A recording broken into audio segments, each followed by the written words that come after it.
एक बार प्रेम से बोलेंगे जय श्री राम। देखिए मित्रों, हमने पिछले वीडियो में बालकांड का प्रथम अध्याय हमने किया था, प्रथम सर्ग, जिसमें हमने देखा था कि नारद जी का वाल्मीकि मुनि को संक्षेप में श्री रामचरित सुना रहे हैं। तो इसमें जो है पूरी राम का चरित्र जो है आपको मिल जाता है, जो कि श्री नारद जी ने वाल्मीकि जी को सुनाया था। तो ये जो है हमने पूर्व के वीडियो में हमने कर लिया। अगर आप में से किसी ने वो वीडियो नहीं देखा है तो वो वीडियो आप देख सकते हो। यहाँ पे देखिएगा बालकांड है, प्रथम सर्ग ये वाला हम कर चुके हैं। यहाँ मैं आपको एक चीज़ बताना चाह रहा हूँ, जो नारद जी का वाल्मीकि मुनि को संक्षेप से श्री रामचरित्र सुनाना जो है, वो एक अध्याय जो है गीता प्रेस की ओर से ये पूरा अलग से भी आपको मिल जाता है। आप चाहो तो इसको लेके भी पूरी रामचरित का अध्ययन कर सकते हो। रामचरित मतलब रामचरित मानस से नहीं है, रामचरित जो है वो नारद जी ने वाल्मीकि जी को सुनाया है। तो इसमें भी आपको पूरा ही मिल जाता है। देखिए आप, ये जो बड़े ग्रंथ में है वही जो है इसमें भी है। ये खाली एक अध्याय है जो नारद जी ने वाल्मीकि जी को सुनाया था, और इसी से ही प्रेरित होकर वाल्मीकि जी ने पूरी रामायण की रचना की है, जिसे कि वाल्मीकि रामायण कहा जाता है। तो ये पहला अध्याय आपको यहाँ मिल जाता है। देखिए आप यहाँ पे बिल्कुल ही पहला श्लोक लिखा गया है, तपस्वी वाल्मीकि जी ने तपस्या और स्वाध्याय में लगे हुए विद्वानों में श्रेष्ठ मुनिवर नारद जी से पूछा। इसी प्रकार यहाँ पे भी देख सकते हैं आप, तपस्वी वाल्मीकि जी ने तपस्या और स्वाध्याय में लगे हुए विद्वानों में श्रेष्ठ मुनिवर नारद जी से पूछा। तो इस तरह से जो है एक सूक्ष्म जानकारी थी जो मैंने आपको सोचा कि बता दूं। तो इस तरह की भी एक पुस्तक आती है 5 रुपये की, वो लेके आप कर सकते हो अध्याय। अब देखिए हम आज प्रारंभ कर रहे हैं दूसरा सर्ग। दूसरे सर्ग में देखिए क्या चीज़ है। रामायण काव्य का उपक्रम तमसा के तट पर कौच्छवध से संतप्त हुए महर्षि वाल्मीकि के शोक का श्लोक रूप से प्रकट होना तथा ब्रह्मा जी का उन्हें रामचरित्रमय काव्य के निर्माण का आदेश देना। अब यहाँ पे देखिए रामचरित्रमय काव्य का निर्माण करेंगे वाल्मीकि जी, जो कि ब्रह्मा जी के आदेश पे ये होगा। तो इसमें देखते हैं, प्रारंभ करते हैं। देखिए, देव ऋषि नारद जी के उपयुक्त वचन सुनकर वाणी विशारद धर्मात्मा ऋषि वाल्मीकि जी ने अपने शिष्यों सहित उन महामुनि का पूजन किया। वाल्मीकि जी से यथावत सम्मानित हो देव ऋषि नारद ने जाने के लिए उनसे आज्ञा मांगी, और उनसे अनुमति मिल जाने पर वे आकाश मार्ग से चले गए। उनके देवलोक पधारने के 2 ही घड़ी बाद वाल्मीकि जी तमसा नदी के तट पर गए, जो गंगा जी से अधिक दूर नहीं था। तमसा के तट पर पहुंचकर वहां के घाट को कीचड़ से रहित देख मुनि ने अपने पास खड़े हुए शिष्य से कहा, भारद्वाज देखो, यहाँ का घाट बड़ा सुंदर है, इसमें कीचड़ का नाम नहीं है। यहाँ का जल वैसा ही स्वच्छ है जैसा सतपुरुष का मन होता है। तात, यही कलश रख दो और मुझे मेरा वतकल दो, मैं तमसा के इसी उत्तम तीर्थ में स्नान करूंगा। महात्मा वाल्मीकि के ऐसा कहने पर नियम परायण शिष्य भरद्वाज ने अपने गुरु मुनिवर वाल्मीकि को वतकल वस्त्र दिया। शिष्य के हाथ से वतकल लेकर वे जितेंद्रिय मुनि वहां के विशाल वन की शोभा देखते हुए सब ओर विचरने लगे। उनके पास ही कौच पक्षियों का एक जोड़ा, जो कभी कभी एक दूसरे से अलग नहीं होता था, विचर रहा था। वे दोनों पक्षी बड़ी मधुर बोली बोलते थे। भगवान वाल्मीकि ने पक्षियों के उस जोड़े को वहां देखा। उसी समय पापपूर्ण विचार रखने वाले एक निषाद ने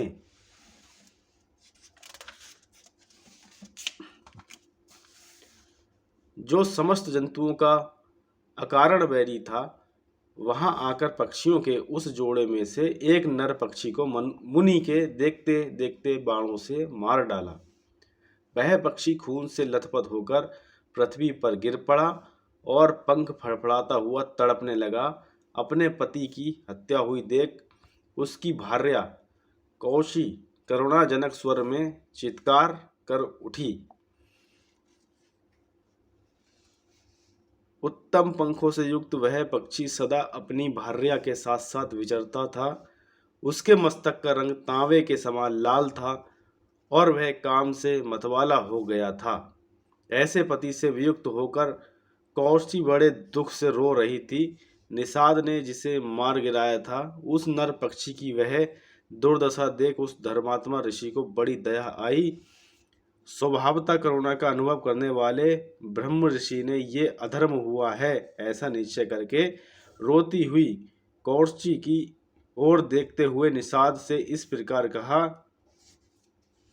निषाद, तुझे नित्य निरंतर कभी भी शांति ना मिले, क्योंकि तूने इस क्रोच के जोड़े में से एक की, जो काम से मोहित हो रहा था, बिना किसी अपराध के ही हत्या कर डाली। ऐसा कहकर जब उन्होंने इस पर विचार किया, तब उनके मन में यह चिंता हुई कि अहो, इस पक्षी के शोक से पीड़ित होकर मैंने ये क्या कह डाला। यही सोचते हुए महाज्ञानी और परम बुद्धिमान मुनिवर वाल्मीकि एक निश्चय पर पहुंच गए और अपने शिष्य से इस प्रकार बोले, तात, शोक से पीड़ित हुए मेरे मुख से जो वाक्य निकल पड़ा है, ये 4 चरणों में आवृद्ध है। इसके प्रत्येक चरण में बराबर बराबर यानी 8-8 अक्षर हैं तथा इसे वीणा के लय पर गाया भी जा सकता है। अतः मेरा ये वचन श्लोक रूप अर्थात श्लोक नामक छंद में आवृद्ध काव्य रूप या यश रूप होना चाहिए, अन्यथा नहीं। मुनि की यह उत्तम बात सुनकर उनके शिष्य भरद्वाज को बड़ी प्रसन्नता हुई और उसने उनका समर्थन करते हुए कहा, हाँ, आपका ये वाक्य श्लोक रूप ही होना चाहिए। शिष्य के इस कथन से मुनि को विशेष संतोष हुआ। तत्पश्चात उन्होंने उत्तम तीर्थ में विधि पूर्वक स्नान किया और उसी विषय का विचार करते हुए वे आश्रम की ओर लौट पड़े। फिर उनका विनीत एवं शास्त्रज्ञ शिष्य भरद्वाज भी वह जल से भरा हुआ कलश लेकर गुरुजी के पीछे पीछे चला। शिष्य के साथ आश्रम में पहुंचकर धर्मज्ञ ऋषि वाल्मीकि जी आसन पर बैठे और दूसरी बातें करने लगे, परंतु उनका ध्यान उस श्लोक की ओर ही लगा था। इतने में ही अखिल विश्व की सृष्टि करने वाले सर्वसमर्थ महातेजस्वी चतुर्मुख ब्रह्मा जी मुनीश्वर वाल्मीकि जी से मिलने के लिए स्वयं उनके आश्रम पर आए। उन्हें देखते ही महर्षि वाल्मीकि सहसा उठकर खड़े हो गए। वे मन और इंद्रियों को वश में रखकर अत्यंत विस्मित हो हाथ जोड़े चुपचाप कुछ काल तक खड़े ही रह गए, कुछ बोल ना सके। तत्पश्चात उन्होंने पाहग, अध्य, आसन और स्तुति आदि के द्वारा भगवान ब्रह्मा जी का पूजन किया और उनके चरणों में विधिवत प्रणाम करके उनसे कुछ कुशल समाचार पूछा। भगवान ब्रह्मा ने एक परम उत्तम आसन पर विराजमान होकर वाल्मीकि मुनि को भी आसन ग्रहण करने की आज्ञा दी। ब्रह्मा जी की आज्ञा पाकर वे भी आसन पर बैठे। उस समय साक्षात लोक पितामह ब्रह्म सामने बैठे हुए थे, तो भी वाल्मीकि का मन उस क्रोच पक्षी वाले घटना की ओर ही लगा रहा। वे उसी के विषय में सोचने लगे। ओहो, जिसकी बुद्धि बैर भाव को ग्रहण करने में ही लगी रहती है, उस पापात्मा व्याध ने बिना किसी अपराध के वैसे मनोहर कलरव करने वाले क्रोच पक्षी के प्राण ले लिए। यही सोचते सोचते उन्होंने क्रोची के आर्तनाद को सुनकर निषाद को लक्ष्य करके जो श्लोक कहा था, उसी को फिर ब्रह्मा जी के सामने दोहराया। उससे दोहराते ही फिर उनके मन में अपने दिए हुए श्राप के अनौचित्य का ध्यान आया। तब वे शोक और चिंता में डूब गए। ब्रह्मा जी उनकी मना स्थिति को समझकर हंसने लगे और मुनिवर ब्रह्मा जी वाल्मीकि से इस प्रकार बोले, ब्राह्मण, तुम्हारे मुंह से निकला हुआ ये छंदोवक्त वाक्य श्लोक रूप ही होगा।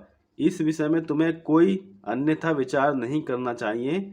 मेरे संकल्प अथवा प्रेरणा से ही तुम्हारे मुंह से ऐसी वाणी निकली है। मुनिश्रेष्ठ, तुम श्री राम के संपूर्ण चरित्र का वर्णन करो। परम बुद्धिमान भगवान श्री राम संसार से सबसे बड़े धर्मात्मा और धीर पुरुष हैं।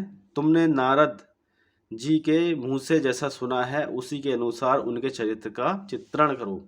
बुद्धिमान श्री राम जी का जो गुप्त या प्रकट वृतांत है तथा लक्ष्मण, सीता और राक्षसों के जो संपूर्ण गुप्त या प्रकट चरित्र हैं वे सब अज्ञात होने पर भी तुम्हें ज्ञात हो जाएंगे। इस काव्य में अंकित तुम्हारी कोई भी बात झूठी नहीं होगी, इसलिए तुम श्री रामचंद्र जी की परम पवित्र एवं मनोहर कथा को श्लोकबद्ध करके लिखो। इस पृथ्वी पर जब तक नदियों और पर्वतों की सत्ता रहेगी तब तक संसार में रामायण कथा का प्रचार होता रहेगा। जब तक तुम्हारी बनाई हुई सी राम कथा का लोक में प्रचार रहेगा तब तक तुम इच्छा अनुसार ऊपर नीचे तथा मेरे लोक में निवास करोगे। ऐसा कहकर भगवान ब्रह्मा जी वहीं अंतर्ध्यान हो गए। उनके वहीं अंतर्ध्यान होने से शिष्यों सहित भगवान वाल्मीकि मुनि को बड़ा विस्मय हुआ।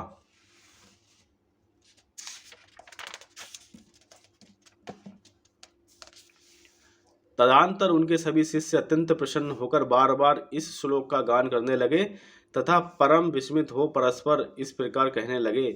हमारे गुरुदेव महर्षि ने क्रौच पक्षी के दुख से दुखी होकर जिस समान अक्षरों वाले 4 चरणों से युक्त वाक्य का गान किया था वह था तो उनके हृदय का शोक, किंतु उनकी वाणी द्वारा उच्चारित होकर श्लोक रूप हो गया। इधर शुद्ध अंतःकरण वाले महर्षि वाल्मीकि के मन में यह विचार हुआ कि मैं ऐसे ही श्लोकों में संपूर्ण रामायण काव्य की रचना करूं। यह सोचकर उदार दृष्टि वाले उन यशस्वी महर्षि ने भगवान श्री रामचंद्र जी के चरित्र को लेकर हजारों श्लोकों से युक्त महाकाव्य की रचना की, जो उनके यश को बढ़ाने वाला है। इसमें श्री राम के उदार चरित्रों का प्रतिपादन करने वाले मनोहर पदों का प्रयोग किया गया है। महर्षि वाल्मीकि के बनाए हुए इस काव्य में तत्पुरुष आदि समासों, दीर्घ गुण आदि संधियों और प्रकृति प्रत्यय के संबंध का यथा योग्य निर्वाह हुआ है। इसकी रचना में समता, पतत प्रकर्ष आदि दोषों का अभाव है। पदों में माधुर्य है और अर्थ में प्रसाद गुण की अधिकता है। भावुक जनों, इस प्रकार शास्त्रीय पद्धति के अनुकूल बने हुए इस रघुवर चरित्र और रावण वध के प्रसंग को ध्यान देकर सुनो। तो यहाँ पे दूसरा सर्ग जो है वो पूरा हो रहा है और जिस पक्षी के विषय में वाल्मीकि जी बड़ा शोक कर रहे हैं और ब्रह्मा जी उन्हें रामचरित्र के विषय में एक ग्रंथ लिखने को कह रहे हैं जो कि रामायण है, तो वो जो है अब तीसरे सर्ग से हम देखेंगे। यहाँ पे देखिए ये जो है पक्षी को मार दिया है और यहाँ पे देखिए जो इसकी भार्या है इस पक्षी की यानी कि इनकी पत्नी, तो वो जो है विलाप कर रही हैं और यहाँ पे जो है इसको मार दिया है। ये जो है एक शिकारी है जो इसका शिकार करने के लिए आया था और यहाँ जो है वाल्मीकि जी दिखाई देते हैं। तो यहाँ पे देखिए चित्र भी लिखा है वाल्मीकि का शोक। तो इस प्रकार से हमने दूसरा पाठ आज किया है। तीसरा सर्ग हम कल करेंगे।